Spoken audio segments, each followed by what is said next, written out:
Sejam bem-vindos a mais um episódio de Raiz Informativa, o primeiro e único podcast canábico do Espírito Santo, onde eu, Lídicia Aone, advogada e ativista, e eu, Cíntia Valadão, médica especializada em psiquiatria e medicina do canabinoide, trazemos informação sem tabu sobre a planta.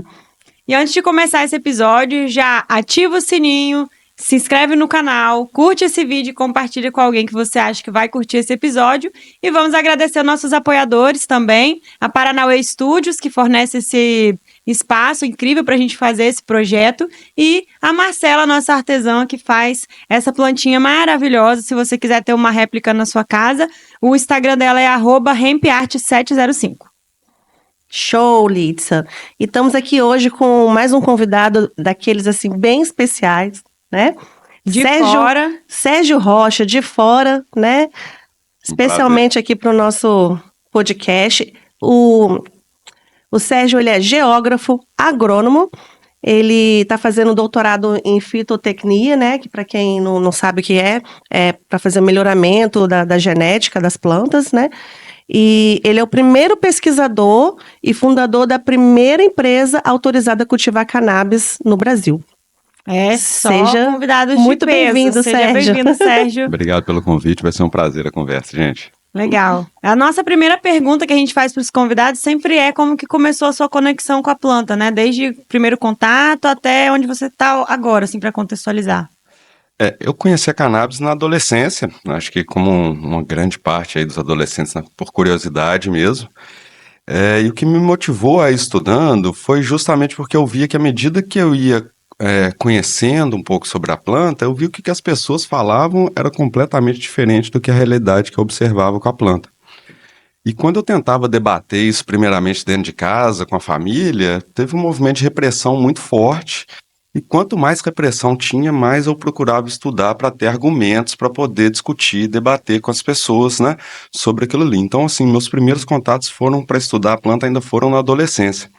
Eu lembro quando eu estava ali no terceiro ano, quando eu estava ali para decidir o que ia fazer do vestibular, eu tive contato numa república de alguns estudantes do direito, que já estavam fazendo curso de direito, e eu vi um livro que chama O Grande Livro da Cannabis, que um desses estudantes do direito falou que ele estava dedicando a formação dele para essa área de política de drogas, aí me mostrou esse livro, e foi a primeira vez que eu vi um material que mostrava, assim, de forma bem ampla, diversos usos da cannabis, que não era só como uma substância recreativa, um uso adulto. Então foi quando eu vi uma primeira foto de plantas de cannabis mais alta do que tratores fazendo colheita de cânhamo na Espanha, diversos usos da planta para fazer plástico, tecido, muita coisa.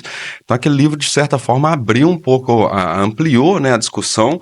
Antes eu sabia alguma coisa sobre assim, a gente precisa mudar a política de drogas, repressão, proibição. Mas com o contato com esse livro eu tive uma noção de que a planta podia ser utilizada para diversas outras coisas e que esse ativismo precisava ampliar um pouco mais e não ficar só nesse ativismo para uso recreativo, uso adulto, mas também que a gente pudesse ter mais noção dos benefícios que essa planta pode trazer em outras áreas da sociedade.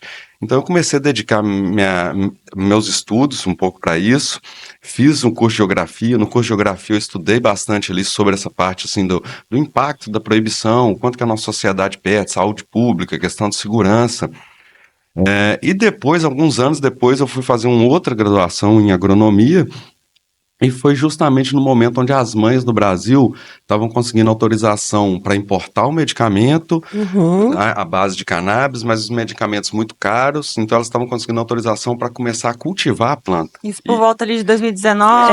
15, 2016, foi isso. E eu estava indo para aquele momento assim, de pensar o que eu vou fazer como trabalho de conclusão de curso de agronomia. Então eu olhei para isso no Brasil e falei, olha, as mães estão conseguindo autorização para cultivar essa planta. Fora do Brasil, essa planta já está sendo tratada como uma commodity agrícola, igual milho, soja. O Brasil depende do agronegócio. A nossa matriz econômica, ela, né, se baseia grande parte no agronegócio. Sim. Ou seja, eu juntei A com B. Isso lá fora já é uma commodity. O Brasil depende de commodity agrícola. E as mães estão conseguindo autorização para cultivar no Brasil. Logo, a gente vai precisar de tecnologia para dar suporte para a agricultura de cannabis dentro do Brasil. Então comecei a procurar a universidade e propor para os Já professores. foi um visionário, né? Você já olhou lá na frente. Você é aquariano? Não, sou canceriano. Eu também, dia 17. 17 de julho. Mas, e aí, quando eu olhei para isso, eu falei, olha, bem, esse processo vai chegar no Brasil e a gente sabe que o que faz muita diferença na agricultura, para a gente conseguir ganhos de produção, é o melhoramento genético. É você conseguir desenvolver variedades adaptadas para determinadas condições climáticas e para determinados usos específicos. Então, eu já procurei os professores falando, olha, a gente precisa de um programa de melhoramento para a gente desenvolver variedades de cannabis nacionais, porque a cannabis ela tem toda essa influência do clima, então a gente precisa de plantas bem adaptadas à nossa situação.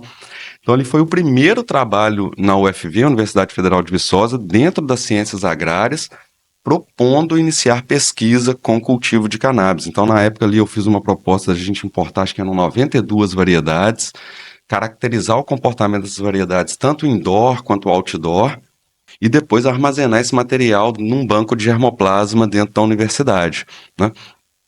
Então foram os primeiros passos, a gente fundou um grupo de pesquisa também, foi o primeiro grupo que o CNPq reconheceu para pesquisa exclusivamente com cannabis, que foi o Grupo Brasileiro de Estudos sobre Cannabis Sativa. Que bacana. E tentamos ali então as autorizações para cultivar. Né, isso... Essas autorizações foram administrativas ou foi judicial? Inicialmente administrativa. No meu TCC, o meu trabalho de conclusão de curso, ele se baseou em 3 áreas. Primeiro foi uma revisão de literatura da cannabis como cultura agrícola. Como a planta comporta, que adubação que ela precisa. Até então sem cultivo, né? Literatura. Sem cultivo, revisão de literatura. O segundo ponto foi uma revisão administrativa. Olha, se a gente quiser cultivar no Brasil, para quem que tem que pedir? Que tipo de documento que precisa? Quem que pode dar esse tipo de autorização? Ah, a lei permite? Foi aí que eu vi que a legislação já permitia, a União pode, lá acho que no parágrafo 2º não tinha regulamentação. Então, e o terceiro ponto era um projeto de pesquisa. Olha, então para poder iniciar essas pesquisas no Brasil, um modelo de pesquisa é esse. Nós vamos importar essas variedades, vamos cultivar assim, vamos fazer esse e esse teste. E a gente pegou esse material e enviamos para a Anvisa pedindo autorização primeiro administrativa. Tá? Isso foi em 2018. E a Anvisa negou essas autorizações administrativas. Só que como eu sabia que o que a gente estava pedindo tinha um embasamento legal para ser autorizado... Levou para a justiça. Levamos para a justiça. Na época, eu lembro que o professor que me orientava na época ainda pediu para eu mudar de tema, desistir desse tema da cannabis. Eu falei com ele, olha, você me desculpe, mas eu trabalho com isso tem muito tempo, não vou desistir disso, vou buscar uma outra alternativa. E aí busquei a via judicial, apresentei para a universidade e falei, olha, a solução é judicializar. E eu vou judicializar. Foi em meu nome o processo, Sérgio enquanto pessoa física. Por isso que eu fui o primeiro pesquisador. Esse processo, alguém te apoiou? Foi junto com a startup. Como eu já tinha uma startup aberta, então o jurídico da startup que entrou com essa ação em meu nome. Foi um pedido para o pesquisador Sérgio.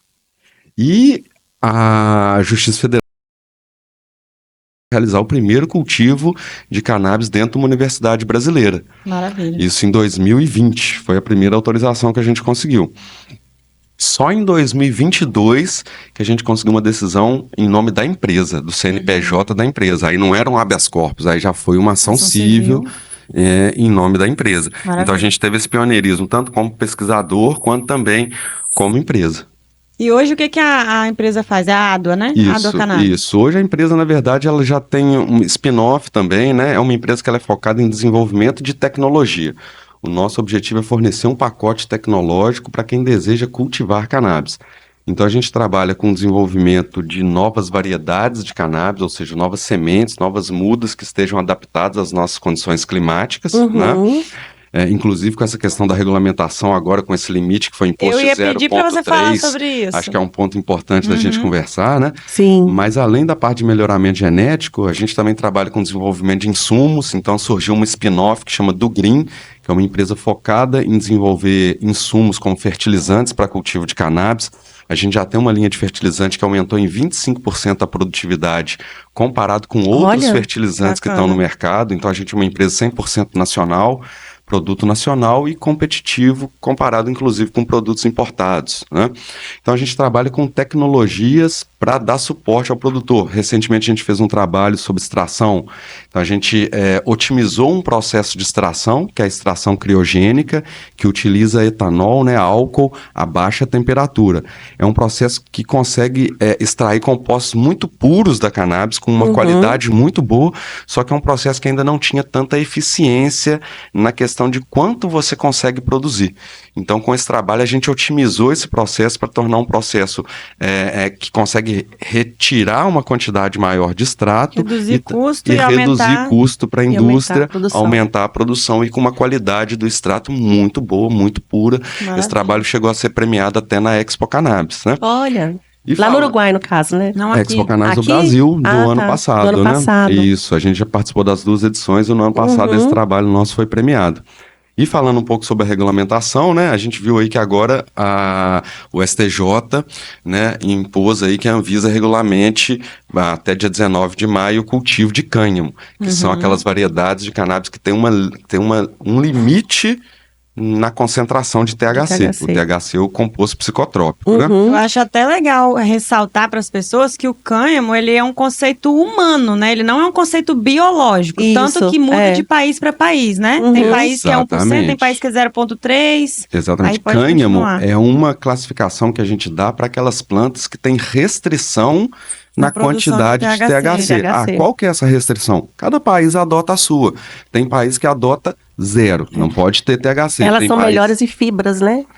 Não só em fibras. A gente acostumou a essa ideia de que cânhamo é bom para fibra, mas na verdade o cânhamo é simplesmente planta que tem restrição de THC. Aí vai ter ela os que pode são ser boa para fibra e vai ter os que vão produzir flor com alto CBD, com né? alto CBD, ou uma planta boa para produzir grão. Então, na verdade, não significa que ela é boa só para fibra. Quando a gente fala de cânhamo, significa só que ela não tem ou tem THC em baixos limites. Sim, sim. Tá? E qual que é esse limite? Tem país que é 0,2, tem país que é 0,3, tem país que é 1%, tem país que chega a adotar até 2%. Então, no Brasil, o que está sendo atribuído é um valor de 0,3. Mas de onde que eles tiraram esse valor?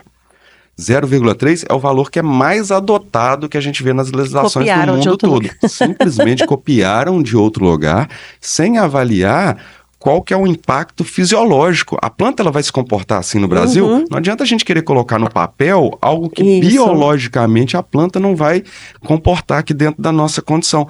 E esse tipo de situação... Por quê? Explica isso para as pessoas. A gente tem o processo de domesticação e de evolução da espécie, né? A cannabis ela é uma espécie que provavelmente ela se diferenciou de outras espécies na Ásia Central. Tá? Mas existem 4 locais do mundo onde as populações humanas foram selecionando e multiplicando aquelas plantas para que elas tivessem características específicas. Quais são esses locais? Primeiro na Europa, onde as populações ali selecionaram o que a gente chama de cânhamo europeu. Lá as plantas eram selecionadas para ter baixo THC, mas plantas que tinham boa qualidade de fibra. Então esse é o cânhamo europeu. Na China, a população de lá selecionou o cânhamo chinês. São variedades também com baixo THC, com boa qualidade de fibra e de grãos, mas também já tem uma concentração elevada de CBD, porque a medicina chinesa sempre foi muito avançada. Sim. Então lá eles já faziam uso medicinal da cannabis e por isso as plantas de cânhamo lá, embora não tenham THC, mas elas têm uma concentração mais elevada de CBD. E a gente tem 2 pontos de domesticação da cannabis, onde elas foram domesticadas para terem altas concentrações de THC. Uma delas é ali próximo à Cordilheira do Himalaia e a outra no Afeganistão. Essas populações dessas regiões, elas já faziam uso ritualístico das plantas. Então, qual que era o interesse? Que tivessem substâncias que causassem alterações psicotrópicas. E aí eles foram selecionando para essas regiões plantas que tinham alto THC. E por que as plantas desenvolvem THC nessas regiões? São regiões com alto índice de radiação solar e temperaturas mais elevadas. Então, o THC ele tem uma resposta, uma correlação muito forte com radiação ultravioleta e temperaturas mais elevadas. E quando a gente chega em país tropical como o Brasil, o que a gente tem? Radiação ultravioleta, temperaturas mais elevadas. Então, o THC tem essa relação muito forte com essas características. Então, mesmo que a gente traga para o Brasil, e isso a gente já testou, né? A gente cultiva na UFV desde 2020, que eu venho fazendo trabalhos de caracterizar materiais, a gente importou variedades de CBD sem THC, que os fornecedores europeus e norte-americanos falam que a variedade vai ficar com 0,3, mas quando a gente cultiva aqui no Brasil, com a nossa radiação solar, com a nossa temperatura, nenhuma dessas plantas ficou com 0,3. Isso não é um fenômeno exclusivo aqui no Brasil, isso já aconteceu no Uruguai, já aconteceu nos Estados Unidos. Nos Estados Unidos eles usam o termo de hot hemp para esse fenômeno de plantas que seriam de cânhamo, teriam que ficar com um limite de THC, mas esse limite acaba superando. De acordo com o clima, ela se comporta fora da lei. E a consequência é um impacto negativo para a economia. Imagina um produtor que faz um investimento muito grande, prepara toda a cadeia produtiva para depois processar esse material. Por um erro regulatório, né? Que não ouviram uma pessoa que entende do assunto. Num ano que faz uma temperatura mais elevada, aquela planta vai produzir um pouquinho a mais de THC. Se a lei fala que é 0,3, mas o produtor chegar com 0,5, ele vai ter que descartar esse material. Olha o prejuízo para o produtor, para a indústria farmacêutica que está ali pensando que vai receber aquele material, ou seja, a gente está jogando... Isso até promove, eu imagino que promove o tráfico, porque é muito mais fácil a pessoa desviar esse material do que ela na verdade, fora, Lídia, né? Se a gente pensar um material que tem um teor de THC de 0,5, de 2, mas de repente de 3%, vai vender para uma associação, é tão vai fazer um talvez óleo, nesse sentido, mas para finalidade de uso recreativo, esse material não é interessante, porque hoje para o uso recreativo você considera variedades que tem mais de 15%, 20% de THC. Então, você pegar uma variedade que tem 0,5, até você concentrar, você precisa de um volume muito grande, é economicamente inviável. Isso de qualquer forma, né? Porque para jogar fora também, eu não sei, né? Vai depender muito da cabeça da pessoa. Mas o que a gente viu acontecendo em outros países foi o pessoal descartando, né? Jogando fora e tendo um prejuízo muito grande. Triste isso, sendo que você podia ter uma regulamentação, às vezes entre 1% e 2%. Né? Deveria ter uma janela, né? De tantos por cento a tantos por cento, não fixar num valor. A gente tem uma discussão um pouco parecida na questão do bafômetro. Já teve uma época que era 0%. Hoje acho que é 0,3 também. E aí, às vezes, você comia um pão de forma e o negócio fermentava e você soprava e dava positivo. Ou uma trufa, um bombom de amarula e... Gente, pelo amor de Deus, tem que ter um limite. Isso. Eu acho que vai ser por aí a discussão, até porque a gente está falando de uma questão fisiológica da planta. Não adianta você colocar uma coisa no papel, a planta não vai comportar daquele jeito só porque está no papel. Mas já bateram o martelo, está sendo discutido. Pelo que foi o STJ colocou na decisão, são plantas até 0,3. Só que a gente não viu um debate realmente científico em cima disso. A gente não viu os agrônomos sendo chamados, biólogos sendo chamados, para realmente mostrar para eles que dados. Não faz sentido isso, né? Por exemplo, eu defendi a qualificação do meu doutorado no início do ano. Um dos capítulos da minha tese de doutorado é exclusivamente falando sobre isso, classificação dos tipos químicos de cannabis, mostrando que é inviável a gente colocar esse limite de 0,3 para países tropicais. Como que eles fazem isso e não consultam, né? Será que eles não vão abrir consulta pública? Ou não cabe uma provocação aí de mandar um requerimento? Acho que houve, na verdade, né? uma consulta pública no STJ, mas foi uma consulta pública para tratar da regulamentação como geral, não especificamente sobre esse tema do limite do THC.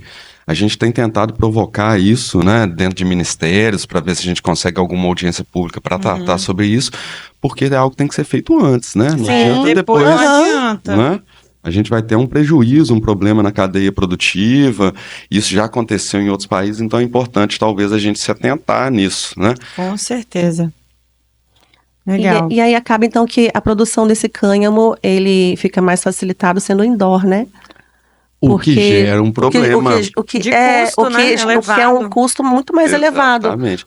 Para poder... Porque num país que você tem tanto sol, você tem que comprar a luz. A gente está perdendo uma das maiores qualidades que o Brasil tem. Não faz sentido. Não faz sentido nenhum. E aí, se a gente está pensando em sustentabilidade, né, uma agricultura sustentável de baixo impacto, então será que você começar a colocar containers todos climatizados para poder cultivar cannabis, é uma coisa sustentável? É mais gasto energético, Não faz né? sentido. Será que hoje a gente fala muito na agricultura de redução do impacto da agricultura? Porque produzir, a agricultura, ela causa impacto ao meio ambiente. Não adianta a gente pensar que não existe nenhum impacto. É uma atividade que gera impacto ambiental. O que a gente tem que fazer é minimizar esse impacto ambiental e continuar produzindo. Então, será que produzir cannabis dentro de container, climatizado, é algo sustentável num país com tanta luz? Será que a gente não deveria estar pensando em adequar a nossa regulamentação, ao invés de fazer um Ctrl-C, Ctrl-V de uma norma de outro país, a gente deveria estar pensando em adequar a nossa norma para uma realidade, para pensar que a gente vai poder ter uma agricultura de alta qualidade, mas com baixo impacto. Eu não consigo entender da onde que eles tiraram que tem que ser 0,3. Por que não 0,4, 0,5? É porque é um número... O que eles... exemplo, eles se basearam em que, sabe, em que modelos, evidências? Eles vêm basicamente de países norte-americanos e países europeus, onde esse processo de regulamentação já aconteceu há algum tempo. Então lá eles adotaram esse limite de 0,3. Mas a gente tem que pensar que nós estamos falando de países subtropicais ou temperados. Então a dinâmica climática é bem diferente das nossas. É a mesma aquela história de que cannabis não tem praga. Cannabis é uma cultura agrícola que tem pouca praga. Será que esse discurso também não vem de um país temperado, tropical, que uma boa parte do ano está debaixo de neve? Que praga que sobrevive? Né? Ou seja, a gente sabe, quem é da área de agricultura, sabe que a dinâmica de pragas em países tropicais é muito mais agressiva do que em países temperados. Então a gente achar que vai começar a cultivar cannabis aqui, grandes áreas, mesmo que seja uma associação, mas vai ser um cultivo grande. E achar que a gente não vai começar a ter problema de praga é a gente tentar só copiar aquilo que aconteceu lá fora. Então, da mesma forma, 0,3, a gente está copiando uma norma que veio de um país que tem um clima completamente diferente. A gente tem que pensar na nossa realidade, chamar os pesquisadores daqui, que tem qualidade. Se não fosse isso, o Brasil não seria um dos ponta no agronegócio, né? Então, a gente tem condição de fazer ciência séria na agricultura e essas pessoas deveriam estar sendo chamadas para discutir essa regulamentação. Sim, com certeza. Eu acho interessante que o Cristiano uma vez comentou lá nos experimentos dele lá, que as plantas que ele cultivou perto do café, ele não precisou usar nada contra a praga.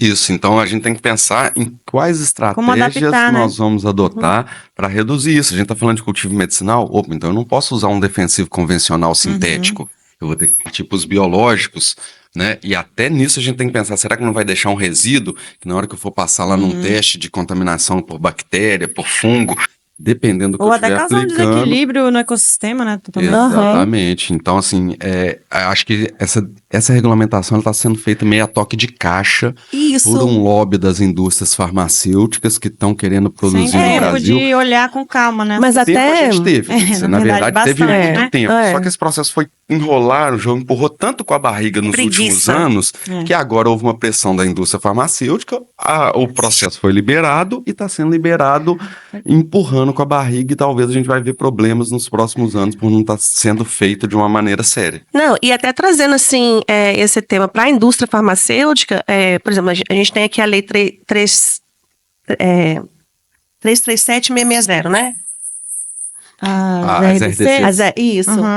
Então, é 337 ou 327? 327. 327, Só confirmando. Então, a 327, né, são as medicações que são vendidas na farmácia e elas têm que ter esse baixo teor de THC, até 0,3%. Já a 660 permite, né, um teor de THC maior. Então, a pessoa consegue importar um óleo com alto teor de THC. E o controle é muito bizarro, porque, para você comprar ali o até 0,3 de THC na farmácia, exige receita azul, amarela, é um controle, assim, muito maior, entendeu? Até isso muda, né? Já para você importar um que tem alto teor de THC, você não precisa dessa fiscalização. É uma receita branca normal. Isso, às vezes, uma autorização que você tira no gov.br na Anvisa. Então, assim, então são coisas que não fazem muito sentido, né?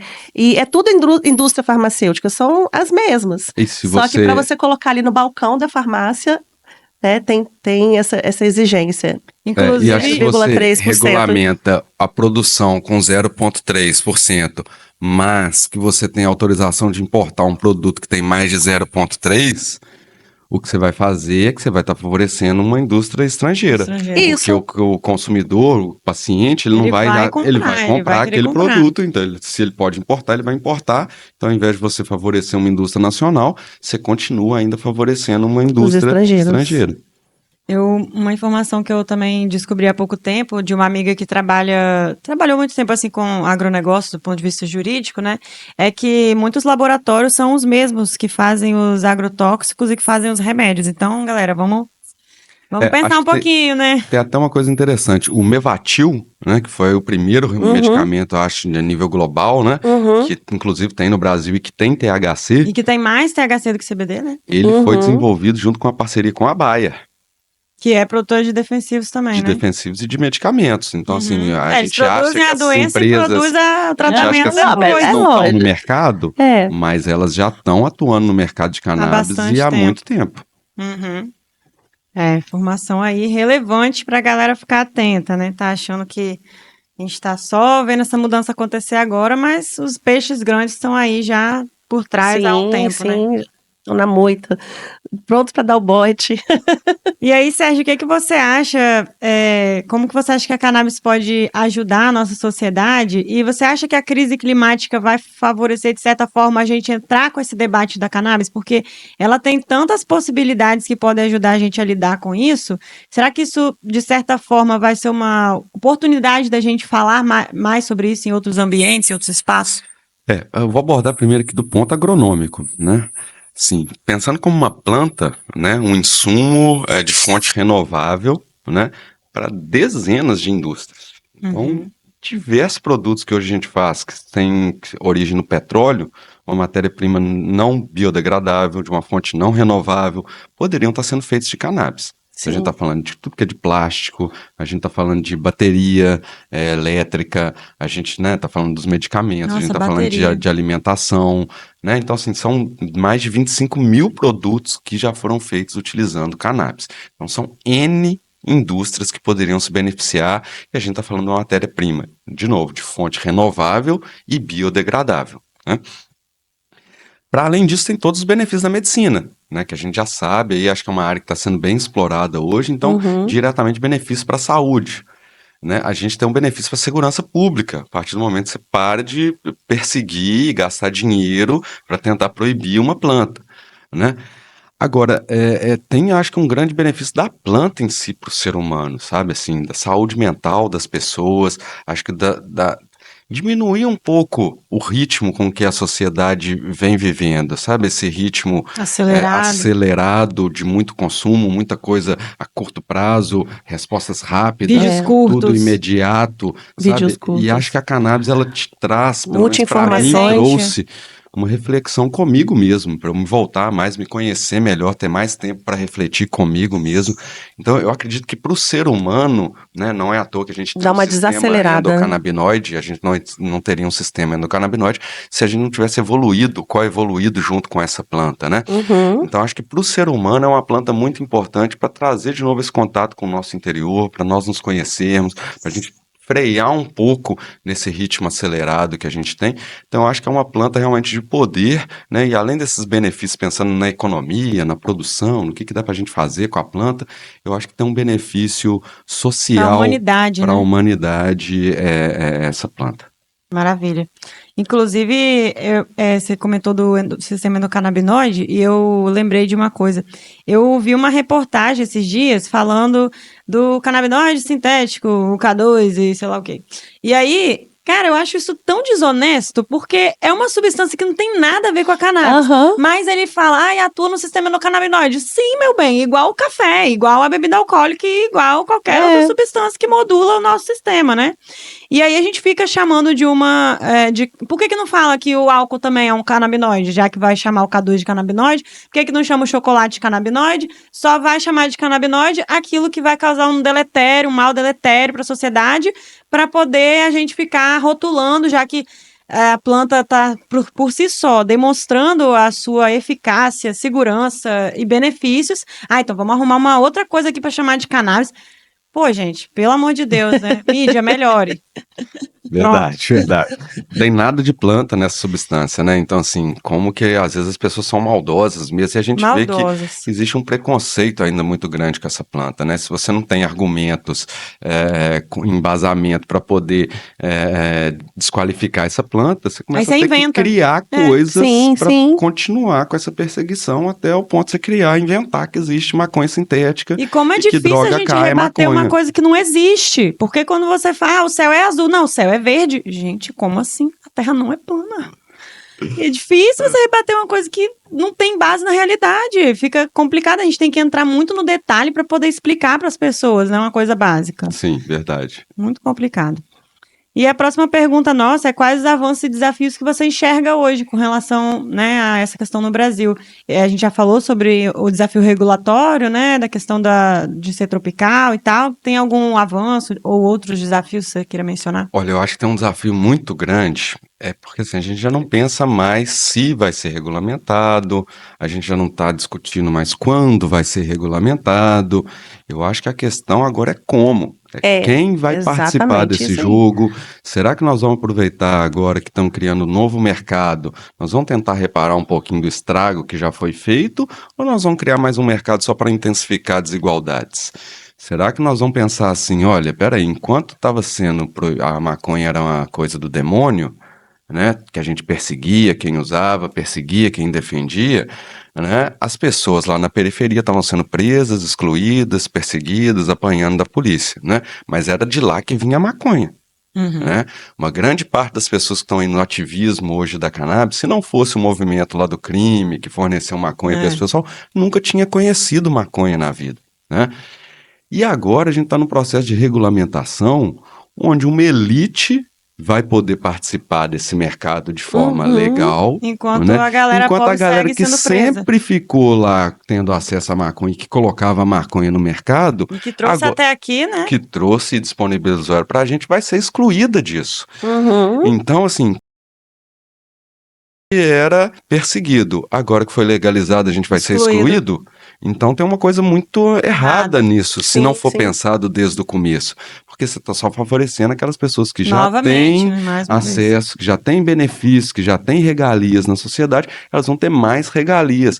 Então, eu não estou escutando uma discussão, por exemplo, se esse imposto dessas empresas não tinha que ser destinado lá para as regiões periféricas, onde você tem maior índice de criminalidade relacionado ao tráfico de droga, para colocar escola, para fazer campanha contra abuso de substância, contra o álcool, contra o crack.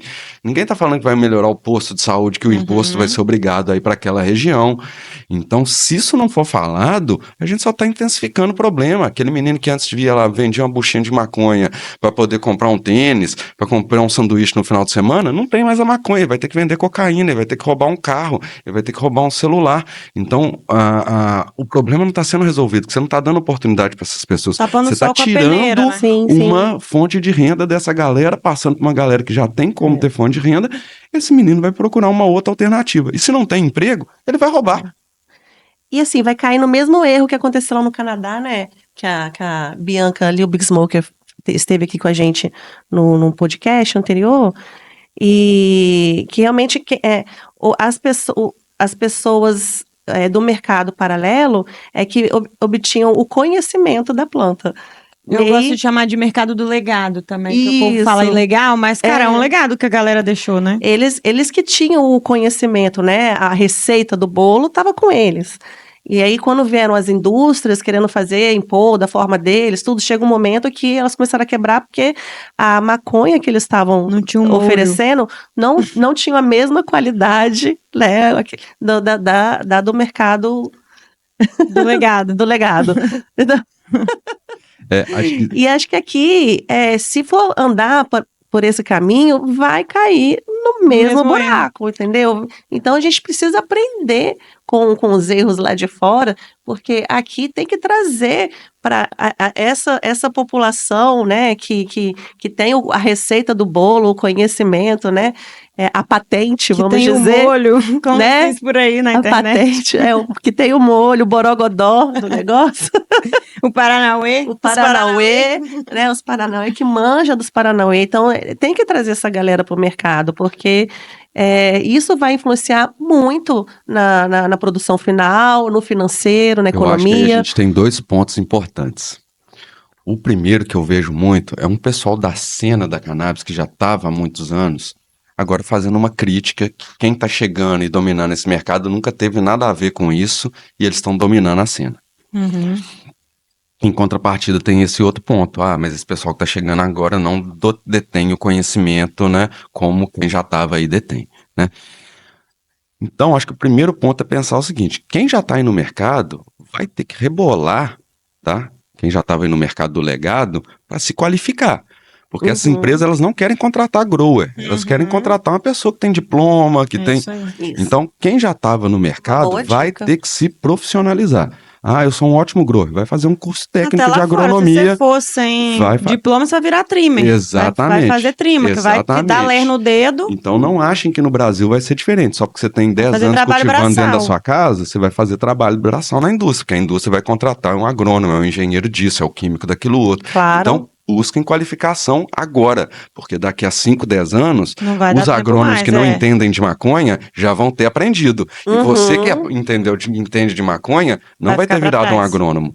Então, comecem agora, porque senão o mercado não vai absorver vocês, a não ser para funções braçais. Esse é o primeiro ponto. Ficar chorando não resolve nada, corre atrás. Excelente colocação. Pelo outro lado, a indústria está certa. A indústria, por mais que o cara entenda ali, eu sei fazer uma planta bonita aqui na minha casa, mas se você não tem um conhecimento técnico para a indústria de alta tecnologia, não serve, porque você vai saber o feijão com arroz. Mas na hora que você tiver que ter uma tomada de decisão mais específica e que tem um custo muito alto na indústria, a indústria não vai botar isso na mão de uma pessoa que só cultiva em casa e que não tem um conhecimento técnico. Com base na intuição dela, né, para tomar essa decisão. Né? Então, acho que está no momento da gente peneirar isso mesmo, porque o mercado vai peneirar quem vai ficar no mercado e quem vai sair. Vai. Achei incrível que você falou isso, porque realmente é um sacode, né, galera? Quem quer trabalhar no mercado tem que se qualificar, porque é isso, a gente está brigando por uma coisa para ser regulamentada e não vamos achar que vai virar um oba-oba, né? O mercado ele vai se profissionalizar e quem não se profissionalizar vai ficar para trás. É isso aí.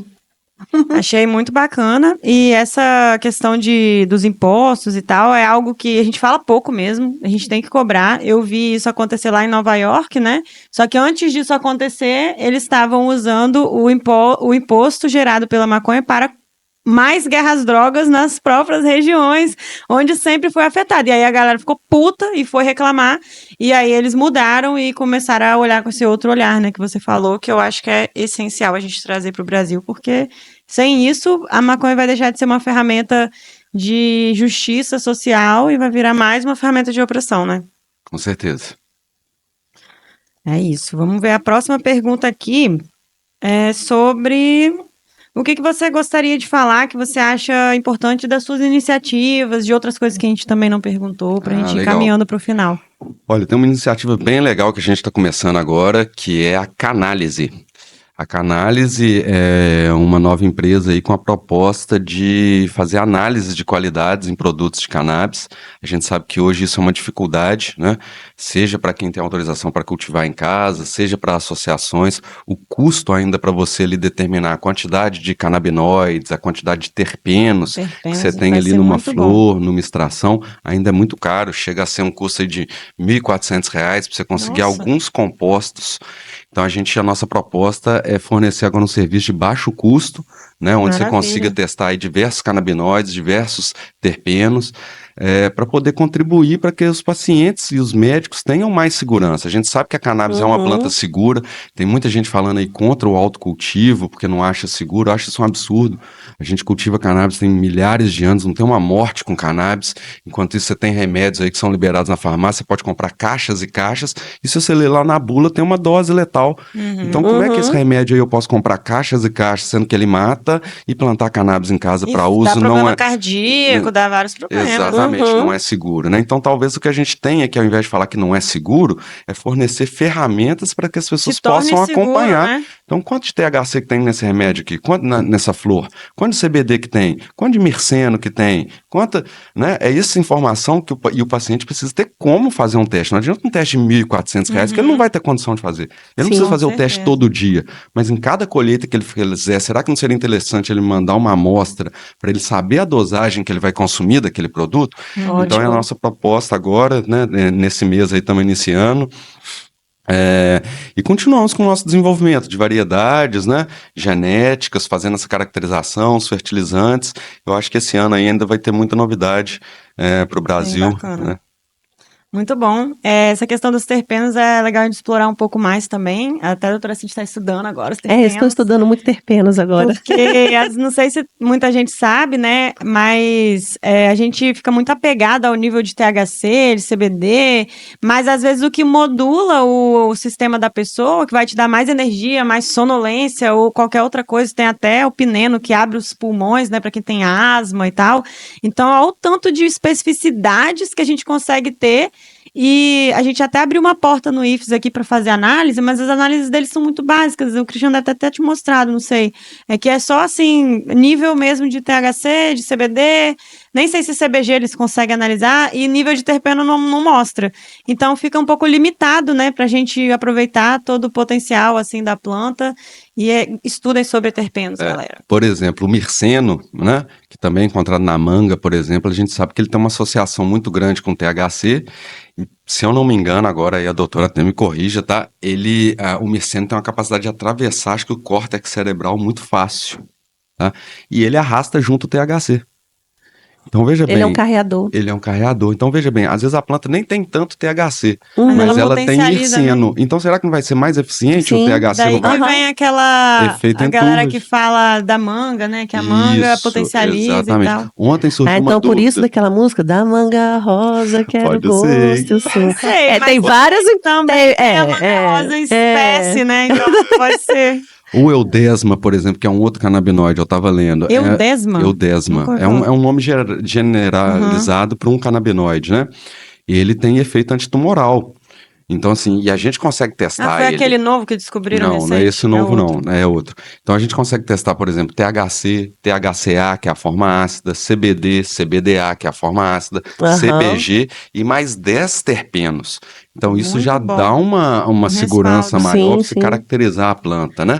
Então, eu acredito que isso aí vai ser muito bom pro mercado. Cara, eu ainda acho que a cura do câncer está nessa plantinha, porque, tudo... Acho que saiu agora, né? A maior revisão que foi feita também, de literatura sobre cannabis e câncer, né? Saiu um estudo agora, uma revisão de literatura muito grande aí que foi feita e que comprovam que realmente a cannabis ela tem efeito anticancerígeno. Foi a maior revisão já feita sobre cannabis e câncer. É bem interessante isso mesmo, porque além do efeito antitumoral mesmo, né? A pessoa já está com tumor e ela combateu o tumor, a gente sabe que o câncer, como todas as outras doenças, são psicossomáticas, né? E a gente vai causando elas na decorrência, a gente vai tendo muito estresse na vida.